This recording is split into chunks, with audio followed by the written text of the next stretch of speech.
If you haven't subscribed yet, now's the time.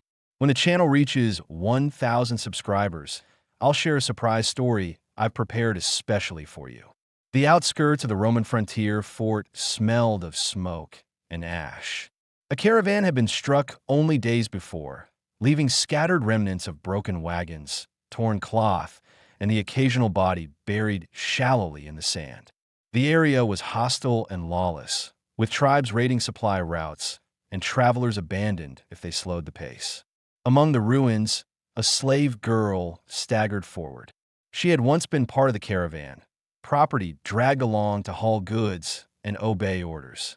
When the attack came, she had fled, but without food or protection, she was soon left behind. Her skin clung tightly to her bones, her eyes hollow with exhaustion. Each step carried pain, yet fear of dying in the dust kept her moving.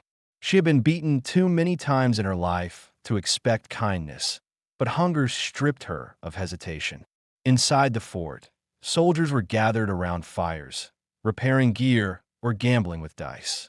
The smell of cooked grain carried in the air, drawing the girl closer until she passed the boundary posts.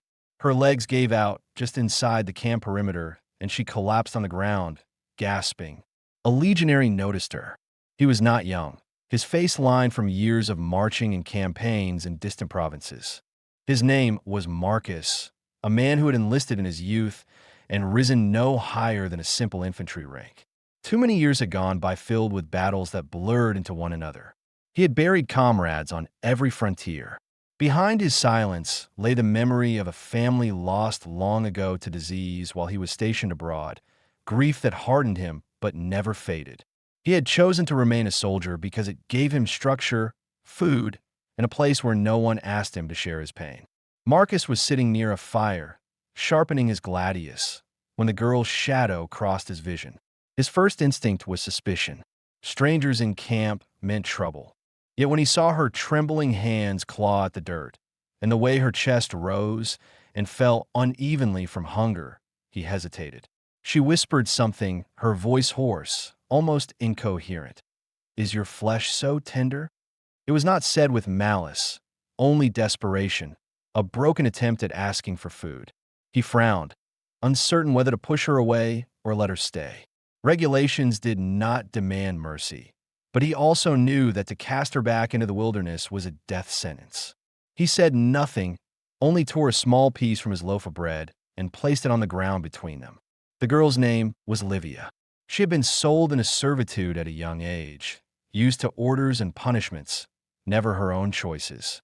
In this moment, when she saw the food placed before her, she felt both relief and humiliation. She reached out slowly, afraid he would strike her hand away. When he didn't, she ate quickly, trying not to choke on the dryness. Her body trembled, both from the sudden intake of food and from the tension of being watched. Marcus returned to his blade, his silence heavy. Yet he was aware of every movement she made. He thought about sending her to the commander, but what would be said? She was half dead, not a threat, barely useful. Letting her sit by the fire required no explanation, and it cost him little. Still, he kept his distance. Trust was not something he gave easily anymore.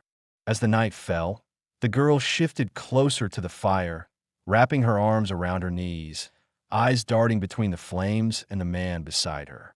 For the first time in days, she felt a small measure of safety, though fear pressed on her chest that it would not last.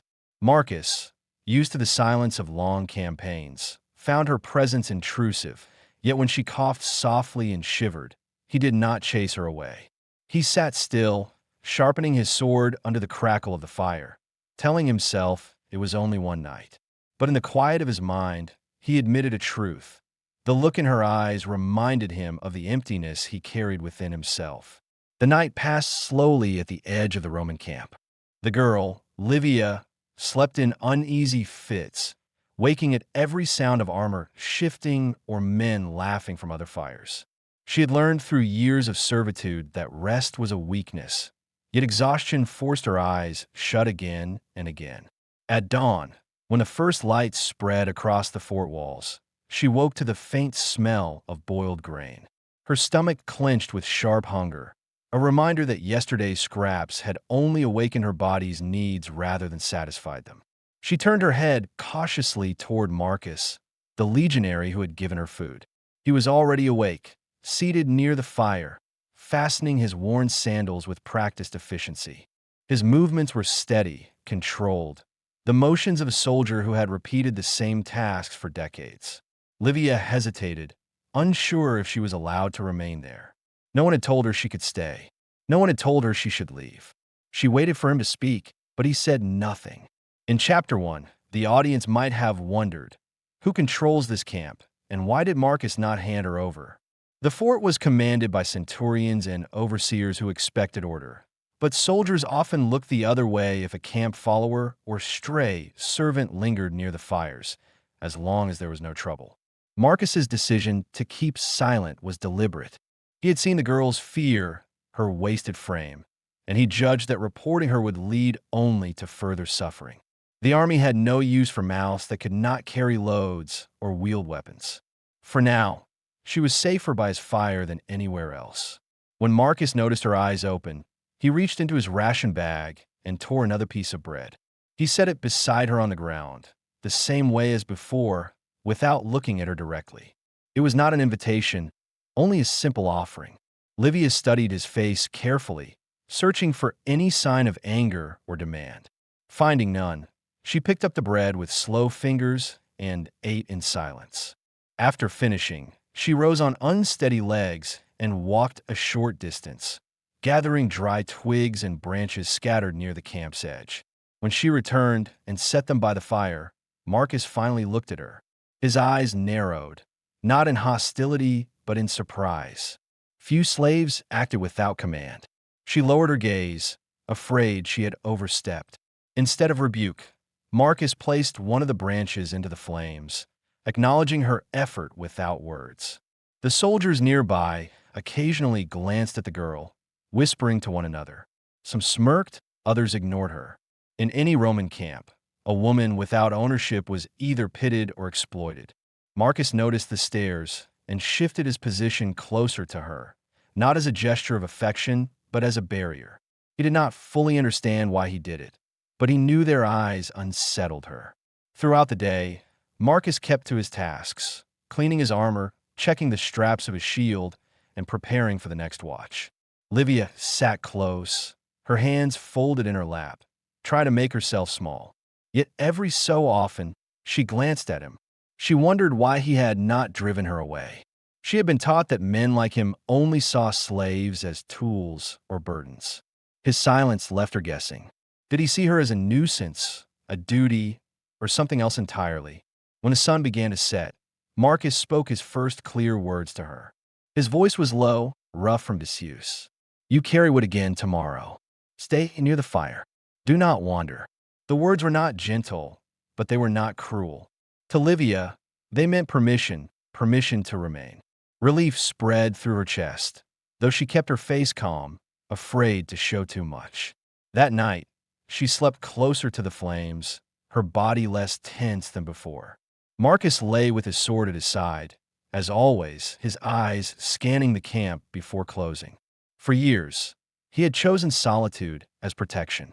Yet as he watched the girl drift into uneasy sleep, he admitted to himself that her presence had changed the silence. It was no longer the silence of emptiness, but of waiting, though for what, he could not yet name. The following days settled into a fragile rhythm. At dawn, Livia rose from her place near the fire and gathered wood from the outskirts of the camp. Her hands were thin, her movements cautious, but she carried herself with more steadiness than before. Marcus, ever watchful, noted her persistence. He did not praise her. Praise was not part of a soldier's nature, but the fact that he allowed her to continue without interference was itself a mark of acceptance. In Chapter 1 and Chapter 2, the audience may have wondered why Marcus, a hardened soldier bound to Roman discipline, risked harboring her when he could have turned her in. The truth was practical as much as personal. Livia was no threat, and his tent stood at the outer edge of the encampment where oversight was looser. The centurions cared about order, not about one half-starved girl sitting quietly near a fire. as long as she caused no disturbance. Marcus could keep her presence unnoticed. Yet beneath that reasoning lay another truth he would not admit aloud. He had grown accustomed to her being there. One evening, as Marcus checked the straps of his shield, Livia knelt by his worn sandals. She did not ask permission. Using a strip of cloth pulled from her own garment, she wound the frayed leather straps tightly, securing them against further tearing. Marcus looked down sharply and used to such attention. His instinct was to pull away, to keep her from intruding on what had always been his own burden. But he saw the focus in her face, the way her brow furrowed with concentration, and he let her continue. When she finished, she looked up briefly, waiting for a reprimand. He gave only a curt nod. It was the first gesture that resembled acknowledgement. The girl began to find small ways to contribute. She mended a rip in his cloak with clumsy stitches, arranged the firewood into neat bundles, and even filled his water skin when the opportunity arose.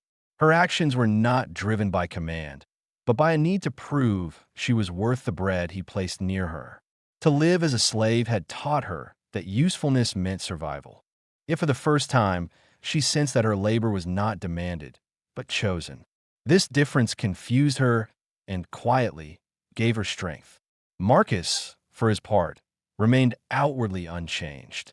He sharpened his blade, ate his rations, and kept his silence. But inwardly, he found himself studying her with unexpected curiosity. He wondered about her age. She looked younger than she probably was, thinned by hunger. He wondered about her name, though he never asked. Most of all, he wondered how someone who had been discarded could still show this quiet resilience. He had seen strong men crumble after battles, yet this frail girl persisted. It unsettled him. The other soldiers noticed her presence, some with amusement, others with indifference. A few made comments under their breath, crude remarks about her being a stray left for anyone to claim. Marcus's jaw tightened at these words, though he said nothing. His silence, however, carried weight. The men around him had served long enough to know when not to press further. The girl might have been invisible to them, but near Marcus's fire, she was off limits. That night, as the camp settled into its usual noise of dice games and drinking, Livia sat quietly near the flames. Her eyes lifted to Marcus once, then dropped quickly when she found him already watching. She did not speak, but her expression showed something he understood well. Caution mixed with a fragile sense of safety. Marcus shifted slightly, placing his shield closer to where she rested, not as a statement, but as a quiet assurance that she was under his watch. He told himself it was temporary, that she was only there because it caused him no trouble. Yet as the firelight reflected in her tired eyes, he felt the certainty of that thought weaken. For the first time in years, the silence he carried with him was no longer only his own. It was shared, and that sharing gave it a strange, unspoken comfort. The weeks that followed brought harsher winds and fewer supplies. Food ran short, and rations were cut. Every man in the camp felt the strain, but for Livia the hunger struck hardest. She had only just begun to recover her strength, and now the gnawing emptiness returned. In the first chapters, the audience might have wondered how long Marcus could continue giving her food without consequence. Now that question found its answer. He began splitting his share. At each meal, he placed the larger portion on the ground beside her. She hesitated the first time, believing it to be a mistake, but when he pushed it closer with the back of his hand, she accepted. Quietly, she tore the bread in half and gave a piece back to him. The gesture was small, but it marked the first time she treated him not as a distant master, but as someone to share with. Marcus studied her as she did this. He was a man who had lived by the discipline of the Legion, where orders were clear and bonds were forged in battle. Yet he found himself unsettled by the thought that this frail girl, who had no obligation to him, could show loyalty in such a simple way. He realized then that her presence was no longer a burden. It had become part of his daily rhythm, as natural as checking the edge of his blade or tightening the straps of his armor. One evening, while repairing a dent in his cuirass, Marcus sliced his hand on the sharp edge. Blood welled quickly, and he cursed under his breath. Livia was at his side before he could bind it himself. She tore a strip from the hem of her dress and pressed it firmly against the wound. He stiffened and used to anyone tending to him. For years he had lived without such closeness. Even comrades in battle treated wounds with indifference, never with care. He wanted to tell her to stop, to leave it, but the look on her face silenced him. Her hands trembled, but her eyes were steady, as if she had decided this was something she could give in return for what he had done for her. The audience may have wondered until now what Livia truly felt, beyond hunger and fear. In this moment, her inner world became clearer.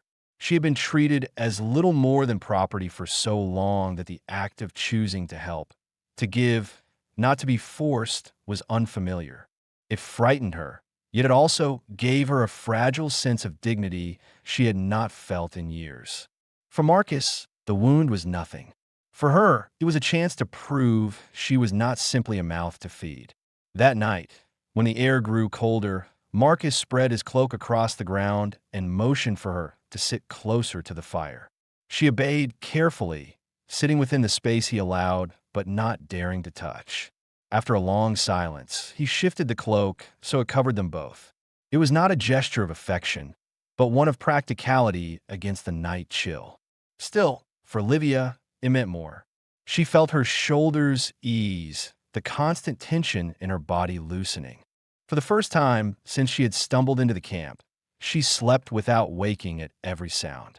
The men nearby noticed the change. Whispers circled, some mocking, some curious. Yet no one approached. Marcus's reputation as a soldier who tolerated no interference kept them at bay.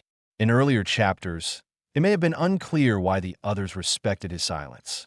Now it became clear Marcus had survived campaigns across provinces most soldiers only heard of. He had outlived men stronger and louder than himself. The quiet authority of his presence made others step aside, even when he spoke no words. As the fire burned low and the sounds of dice games faded into the night, Marcus lay awake. The girl's breathing was steady beside him. He told himself this was temporary, that when the Legion moved on, she would be left behind or sent elsewhere. Yet in his chest, the certainty of that thought weakened. He realized he no longer saw her as just a starving girl who had stumbled into his camp. He saw her as someone who had chosen to stay, and whose presence had begun to fill the silence he once carried alone. The days grew colder as autumn deepened across the frontier. The Legion drilled every morning, marched every afternoon, and fortified the camp each evening. Amid the clamor of discipline, Marcus and Livia's quiet pattern continued at the edge of the fire. She gathered wood, patched torn cloth, and kept the fire steady while he maintained his armor and weapons. It was a rhythm noticed but unchallenged by the others, who had grown used to her presence, and the soldier who kept her close. In earlier chapters, it may have been unclear how Livia had survived her years of servitude before the caravan raid. Here, she revealed more of herself. One night, as Marcus finished binding his shield straps, she spoke in a low voice, careful not to draw attention from others nearby. She told him she had been sold as a child to traders who carried goods across provinces. She had no family left, no village to return to. Years of carrying loads, serving meals, and enduring punishments had taught her silence and obedience, but also the instinct to endure. She did not share this to gain pity. She spoke because he had not asked, and that made it safe. Marcus listened, his jaw set, his eyes steady. He did not tell her she was free of that past, but his silence held something stronger, acceptance without judgment. For the first time, Marcus allowed his own story to slip through the cracks of his discipline. He told her that he had once been married, long ago, before the Legion sent him across the empire. His wife and child had died from illness while he served in far-off campaigns. Since then, he had remained in the ranks, carrying out orders because there was nothing else left for him. He expected no response, but when he finished speaking, Livia's hand, small and trembling, rested lightly on the edge of his cloak. She said nothing. She didn't need to. The gesture alone told him she understood. The soldiers around them noticed her presence had changed. She was no longer a half-starved stray clinging to life. Her face carried color now, her steps were steadier, and her silence was less about fear and more about calm. Some men muttered questions Marcus never answered. Did he mean keep her? Was she his servant? Or was something more? His lack of response ended their speculation. None dared challenge him directly. One evening, as the Legion prepared for a possible raid from nearby tribes, the tension in the camp grew. Soldiers sharpened weapons, checked armor, and murmured about blood to come. Livia, seeing the unease in Marcus's face, quietly mended his cloak by the fire. She knew he might not return from battle. The thought pressed on her chest with a weight she did not want to name. When he looked at her and saw the way her hands shook as she stitched, he placed a steadying hand over hers. "It will pass," he said simply. It was the first time he had offered her words of comfort, and it anchored her against the fear. The audience might have wondered until now if Livia remained with Marcus out of necessity alone, or if choice had begun to play a role. Chapter 5 gave the answer. When Marcus prepared to march the next morning, she followed him to the edge of the camp, though no one had ordered her to do so. She stayed until the centurion barked orders and the column began to move. Only then did she step back, waiting for him to return. For Marcus, that moment revealed more than any spoken vow. She could have fled, could have sought shelter elsewhere, but she chose to remain tied to him, even in absence. That evening, when the Legion returned without loss, Marcus found her still by the fire, the wood stacked neatly, the flames burning low but steady. She looked at him once, eyes searching his face to confirm he was unharmed. He gave a single nod, and the tension left her shoulders. They said nothing, but both knew the silence had changed. It was no longer the silence of survival. It had become the silence of belonging. The order to march east came with the dawn trumpet. Soldiers strapped on armor, rolled up tents, and prepared their packs. The camp that had become a shelter for Livia was dissolving into the restless movement of the Legion. For the audience, a question lingered since Chapter 1. What would become of her when the Legion moved? Would Marcus leave her behind, hand her over to the quartermasters, or let her fate be decided by chance? Livia stood near the fire pit, her hands clenched together. The small bundle of cloth she carried contained nothing more than a strip of bread and the piece of Marcus's cloak she had mended. Her stomach twisted with fear that this moment would be the end of her fragile safety. She had known abandonment before, and her body braced for it again. Marcus fastened his belt and adjusted the weight of his pack. He glanced toward her once, then again, as if deciding. His life had been built on obedience, on following orders without hesitation, but this choice belonged to him alone. He walked to her and placed his hand firmly on her shoulder. His voice was low, steady. "You stay with me." The words were few, but they answered every question she had not dared ask. Relief rushed through her chest, so sharp it almost felt painful. She nodded quickly, her breath unsteady. The soldiers who overheard said nothing. Some smirked, others looked away. A legionary keeping a woman with him was not unusual, but in Marcus's case, it carried a different weight. They had watched her transform from a starving shadow into someone who walked with steadier steps under his protection. None of them questioned it further. As the Legion marched, Livia walked beside Marcus, not behind. The road stretched long across the frontier, dust rising under thousands of sandals. For Marcus, the burden of solitude that had pressed on him for years eased with her presence.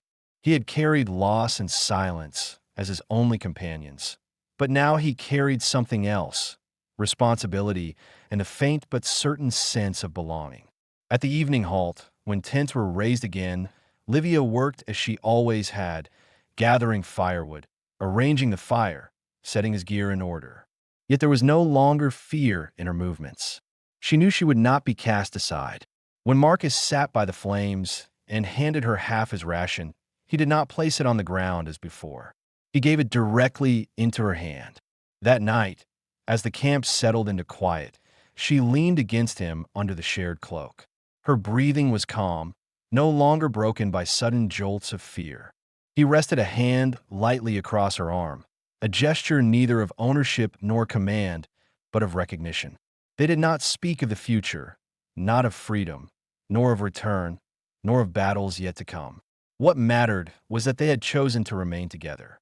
For the audience, any questions left unanswered, her fate, his decision, their bond, were now resolved. Livia was no longer a discarded slave girl. Marcus was no longer a man defined only by war and loss. They had found in each other the quiet certainty of family, built not on promises or declarations, but on the decision to stay. The fire crackled low. The legions snored in their tents. And at the edge of the Roman frontier, two lives that had once been broken now carried on as one.